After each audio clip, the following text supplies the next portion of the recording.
Crops worth lakhs have been destroyed after a canal breach caused mud and slush to flow downhill into Pundi village in the upper hills of Kodaikanal, Tamil Nadu. Farmers harvesting garlic say they have suffered extensive damage that could take months to recover from. Sir 2 நாளைக்கு முன்னாடி நம்ம தோட்டத்தை வந்து நிலம் சரிஞ்சு ஒரு ஒரு ஒரு ஒரு 20 ஒரு 30 சென்ட் பக்கம் இருக்கிற வெள்ளப்படு வந்து காலி ஆயிடுச்சுங்க. ஒரு 2.5 லட்சம் பக்கம் நமக்கு அடி ஆயிடுச்சுங்க.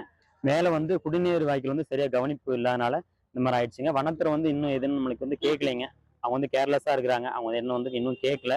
ஸோ வனவிலங்கு பிரச்சனையும் ஜாஸ்தியாக இருக்குங்க. ஸோ விவசாயிகள் ரொம்ப கஷ்டமா இருக்குங்க. ஸோ கவர்மெண்ட் தான் இதை எடுத்து பண்ணணும்.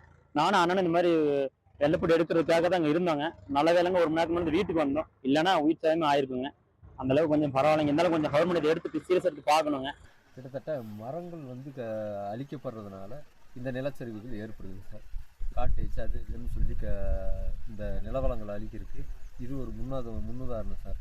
எவ்வளோ மரம் அழிச்சதுனால தான் இந்த மண் சரிவே ஏற்பட்டுருக்கு சார். அது மட்டும் இல்லாமல் வனத்துறைங்கிறது வந்து வாய்க்கால் கிட்டத்தட்ட ஒரு மக்களுக்கு குடிதண்ணி வாய்க்காலே சரி பண்ண கொடுக்கல சார். அதுக்கு முக்கிய காரணமே இந்த நிலச்சரிவோட முக்கிய காரணம் அதான் இருக்கலாம்.